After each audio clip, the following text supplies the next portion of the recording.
식생활 문화는 그 나라의 어떤 문화보다도 앞서왔으며 종합된 문화라고 할 수가 있다. 한국은 집과 옷에서는 물론 음식에서도 독특한 문화를 일으켜왔다. 그러나 변화하는 세대와 함께 한국인의 옷차림과 입맛도 바뀌어져 왔다. 서구화되어가는 우리의 생활. 서구식 식품이 백화점, 슈퍼마켓에 자리를 가득 메우지만은 반면 점차적으로 우리의 것을 이어가며 다시 찾고자 하는 분위기가 고조되어 가고 있다.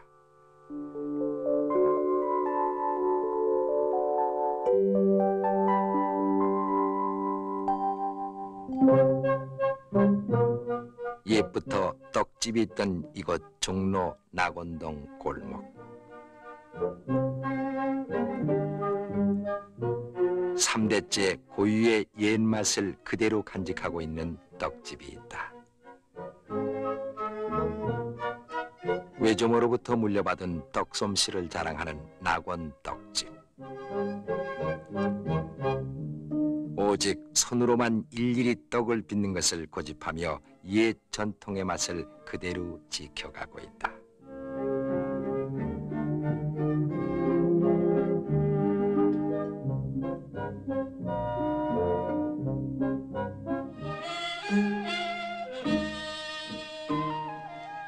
궁중에서는 요리를 만들어 임금께 바치면은 임금은 신하에게 하사도 했다고 한다.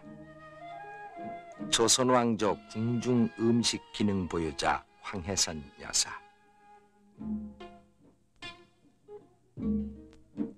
예로부터 전해 내려온 전통 음식을 만드는 방법을 정확히 알고 손맛을 익혀야 한다고 그는 말한다.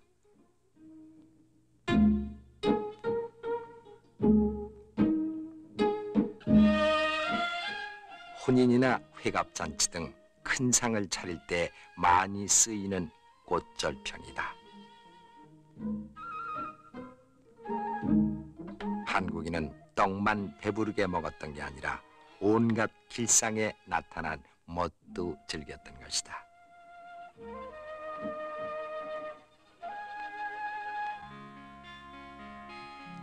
서울 인왕산 기슭에 자리한 배움의 터 배화여자 전문대학.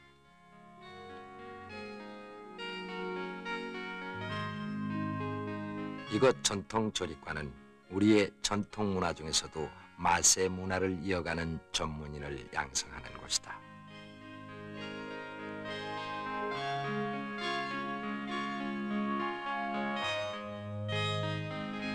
지금 학생들은 돌상에 올릴 떡을 재래식 방법으로 만들고 있다.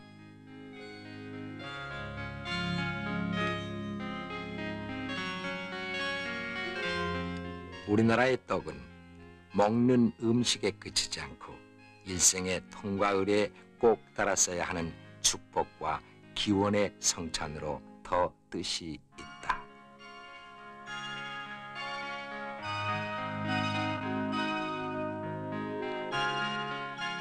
밀려드는 서구 문화 속에서 잊혀져가는 우리의 전통 문화를 지키고자 노력하는 내일의 어머니들은 2년간 갈고 닦은 솜씨를 선보이고자 5000년 역사를 통해서 한민족과 희노애락을 같이 해온 떡을 만들어 전통 떡 전시회를 열었다.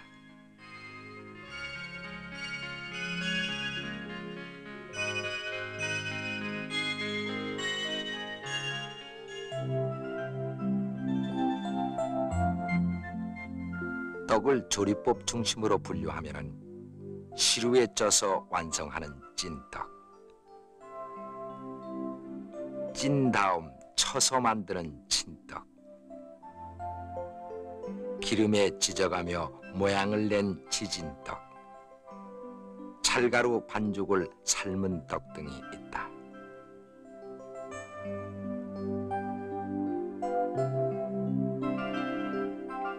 우리의 전통문화 가운데 가장 중요한 식생활 문화의 계승과 발전을 위한 노력을 보여주는 또 다른 행사가 열렸다. 서울 보건전문대학 전통조리과 학생들의 떡문화 큰 잔치이다. 이 전시회는 우리의 떡들을 체계화해서 보여주고 있다. 떡은 쌀과 잡곡을 이용한 단순한 별식이 아니라 하늘과 땅, 그리고 신명들께 감사를 드리는 제물로 바쳐졌다. 떡의 재료가 쌀, 콩, 기장, 수수, 조 등이었던 것이 7세기경 불교 문화의 융성과 농업경제 향상으로 떡의 재료도 다양해져서 또 한층 다채로운 떡 문화를 이루었다.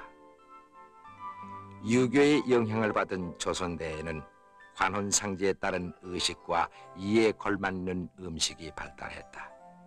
이와 함께 음식이면서도 장식의 아름다움을 갖춘 떡을 만들려는 노력으로 높은 격조를 이루었다. 중요 민속 자료가 보존되어 있는 온양 민속박물관.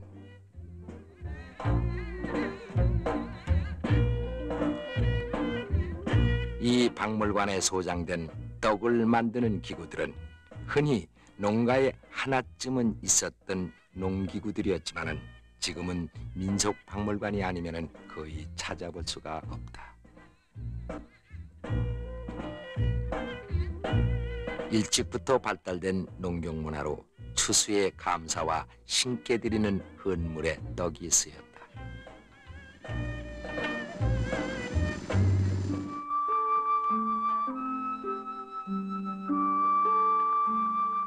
여기서 우리는 재래적인 방법으로 떡 만드는 과정을 살펴보기로 하자.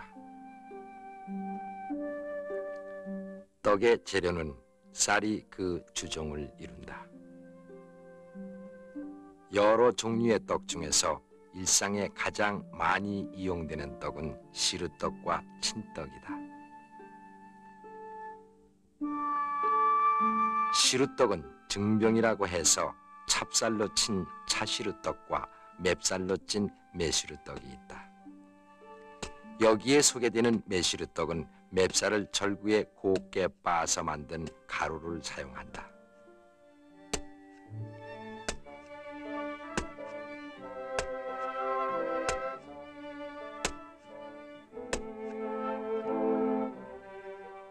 맵쌀 가루를 구멍 뚫린 시루에 깔기를 넣어서 앉힌다.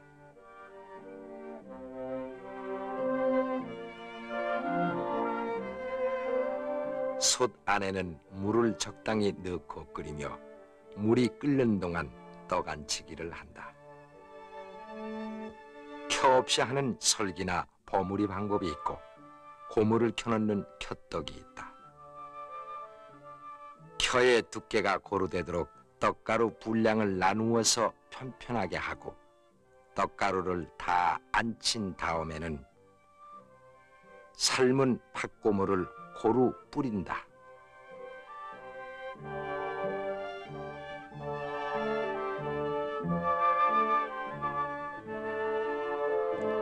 시루국을 잘 붙들어 기울어지지 않게 시루떡을 솥에 건다.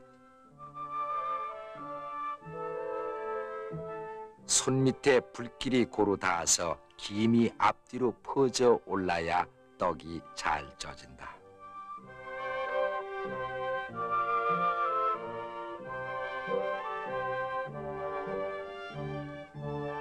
집방석을 마루로 내려놓고 시루를 그 위에 떼어 반듯하게 놓는다. 덮었던 배벼자기를 걷고 한 김이 나가기를 기다린다. 떡이 어느 정도 식은 후에 보통 4, 6등분으로 썰어서 넓적한 큰 나무 주걱으로 받쳐서 안반이나 목판에 내어놓는다.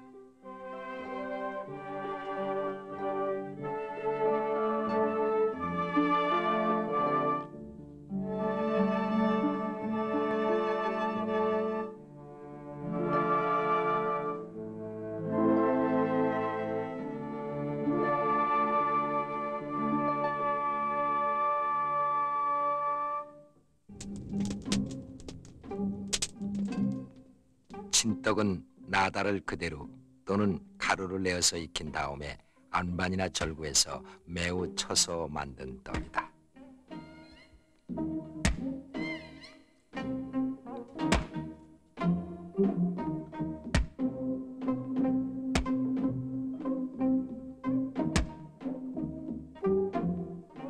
떡은 가장 대표적인 결식으로 우리 속담에 밥 위에 떡이라는 말이 있다.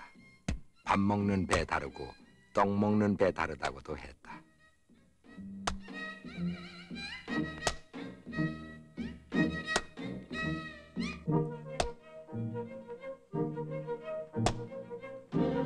한국인의 삶의 참모습을 보는 데 있어서 절기에 따라 지켜지는 세시 풍속을 빼놓을 수가 없다.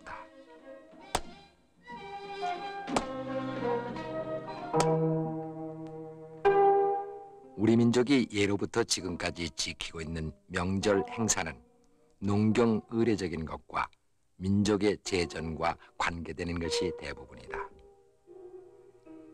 명절이면은 온 가족이 한 곳에 모여서 오손도손 설빔을 마련하는 것이 한국인들의 큰 기쁨 중에 하나다. 빚어진 송편의 모양새를 놓고 처녀들은 미래의 낭군을, 임산부들은 장차 태어날 아기의 모습을 점쳤다고 한다. 비록 서툰 솜씨라고 해도 정성껏 빚어서 잘된 것은 조상과 우더른 몫이 된다.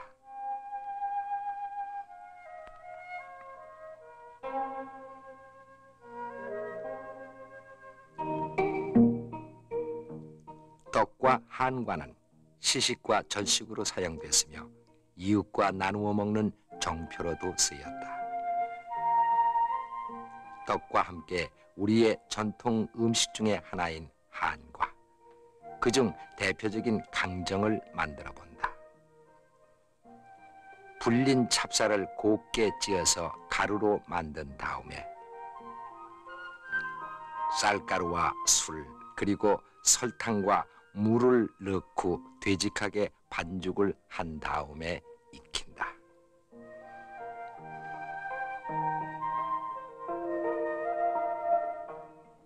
잘 익은 후에 꺼내서 절구에 넣고 찧은 다음에 도마에 밀가루를 펴고 반죽을 쏟는다.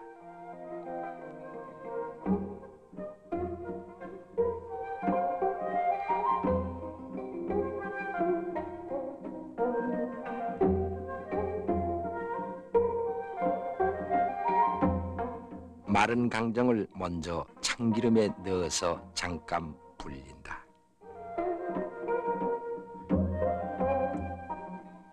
따뜻한 기름을 그릇에 조금 담아서 불린 강정을 넣고 반죽 모양이 반듯해지게 한 뒤에 약간 부풀어 올랐을 때 꺼낸다.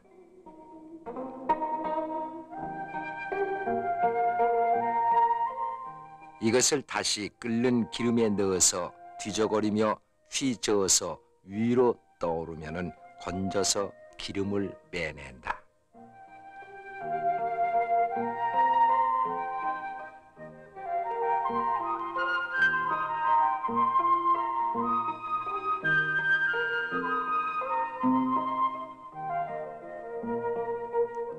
튀긴 강정에 조청이나 꿀을 바르고 고명을 묻힌다.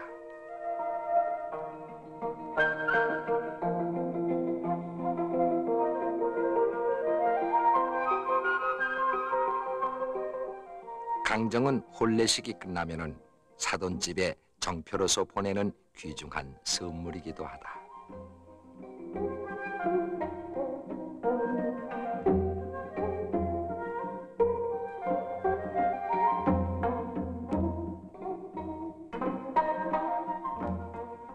한과는 그 모양새도 꽃 모양의 수를 놓는 등 다양하다.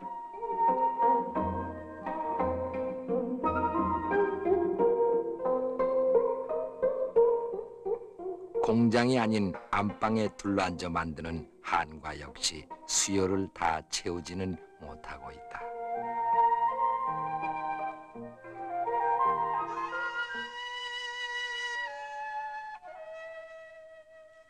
떡과 한가는 무엇보다도 우리의 소중한 통과 의례에서 빠져서는 안 될 품목이다.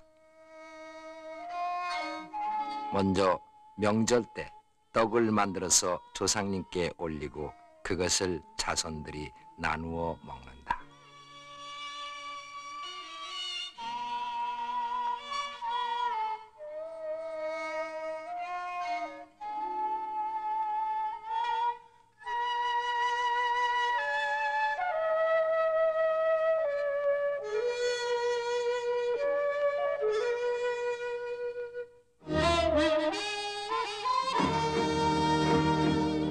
떡은 어린아이가 세상에 태어나 백일과 돌, 생일 등을 맞고 혼인, 회갑에 이르기까지 일생을 거쳐서 함께한다.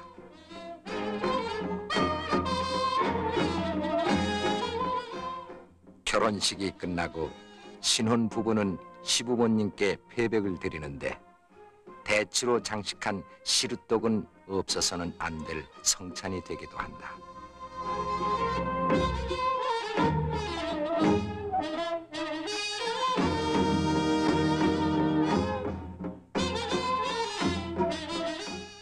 일생에 있어서 큰 잔치인 회갑년에는 가전편에 웃기를 얹어서 화려함을 더하게 하여 장수를 기원하면서 한층 연회 분위기의 격조를 높였다.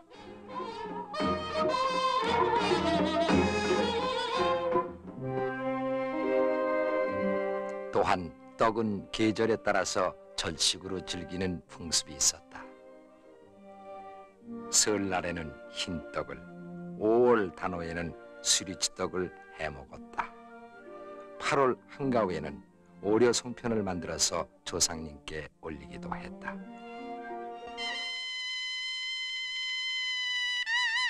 서양의 목축 문화는 옛부터 신께 드리는 중요한 제물로 동물이 사용되었지만 농업이 위주인 동양 문화권에서는 신께 드리는 중요한 예물이 곡식과 떡이었다.